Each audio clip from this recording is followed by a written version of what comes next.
Buenas tardes, soy Gabriel Paredes, papá de Montserrat Paredes Alba, que perdió la vida en noviembre del 2015 en Avenida Paseo de la Reforma.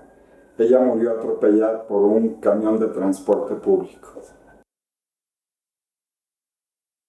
Mi hija murió el 17 de noviembre del 2015 en Avenida Paseo de la Reforma, a la altura de Acuario, y me dijeron que me presentara en la delegación Miguel Hidalgo. Mi esposa y yo nos trasladamos junto con un amigo a la delegación Miguel Hidalgo y, y tardaron más de una hora en tener el valor, el MP y otras gentes, de decirme que mi hija había perdido la vida. Y, y yo ahí pasé de las horas más oscuras de mi vida, el tener que salir y decirle a mi esposa que nuestra hija de 21 años, que era una niña maravillosa, había perdido la vida, fue terrible. Y yo cuando le di la noticia a mi esposa, ella había unas escaleras ahí, dice que le pasó por su mente aventarse, se quería morir, no, fue un momento terrible. Y ya después de un tiempo de poderla tranquilizar, mi amigo y yo, había que tomar el valor para eh, buscar, trasladarla al CENEFO, buscar contratar un servicio funerario y sobre todo regresar a la casa y cómo enfrentar y decirle a mi hijo, que apenas tenía 14 años, que su hermana había muerto. Y no nada más a mi hijo, a mi padre, que vivía con nosotros y la adoraba como una hija. Y yo cuando le dimos la noticia a mi hijo, quedó devastado y después de dársela a él, tomamos fuerzas y fuimos con mi padre, con el abuelo de mi hija.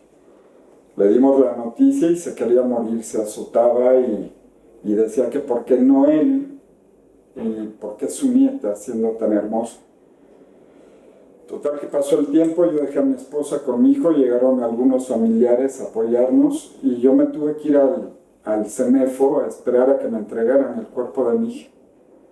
Y fueron las horas más terribles de mi vida. Y una vez que me entregaron el cuerpo de mi hija, que nos trasladamos a Galloso Sullivan,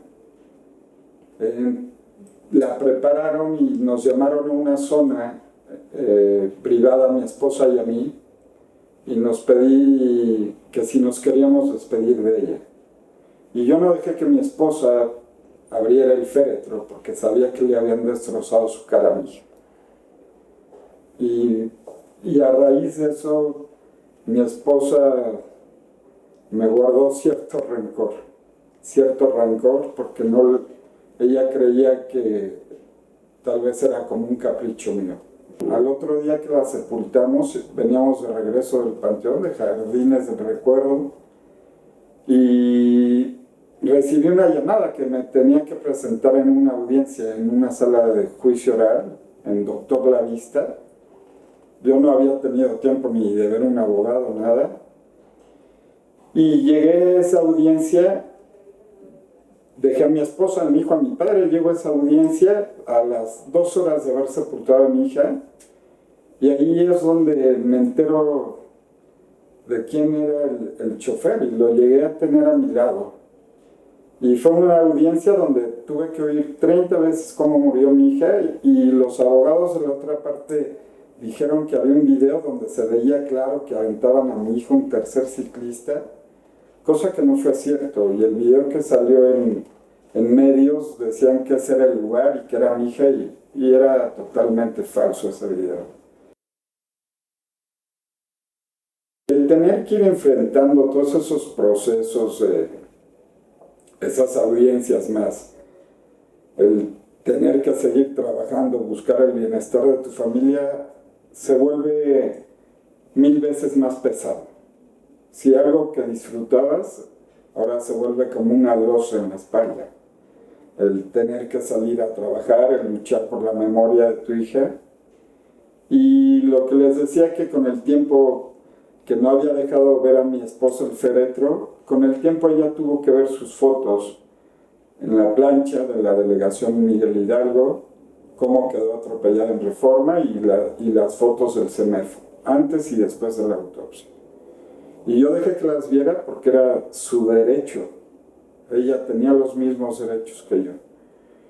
Y cuando ella vio esas fotos, fue el día que me dio gracias por no haberla dejado abrir ese féretro y me perdonó. Pero en los meses que transcurrió eso fue muy difícil nuestra convivencia como familia.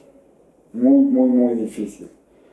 Y les voy a comentar que es el día que el dolor se va transformando, pero siempre va a estar ahí.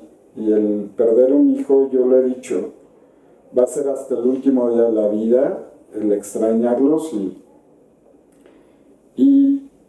yo creo que en estas partes donde alguien queda lesionado o alguien muere, sea un ciclista, yo lo he dicho todo el tiempo, sea un ciclista, un usuario de transporte público, nadie gana, ahí todos pierden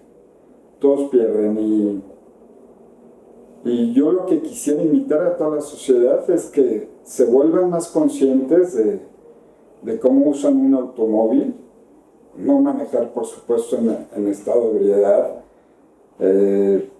respetar los límites de velocidad, los mismos ciclistas respetar reglamento, los peatones. Me gustaría dejarles muy claro que el automóvil no es un juego, es solo una herramienta para trasladarnos, para hacer más eficaz nuestra vida. Pero también puede ser, si no lo utilizas como debe ser, el trampolín hacia la muerte, hacia la desgracia y a crearte tú mismo un infierno y a demás gentes. Te lo suplico, precaución.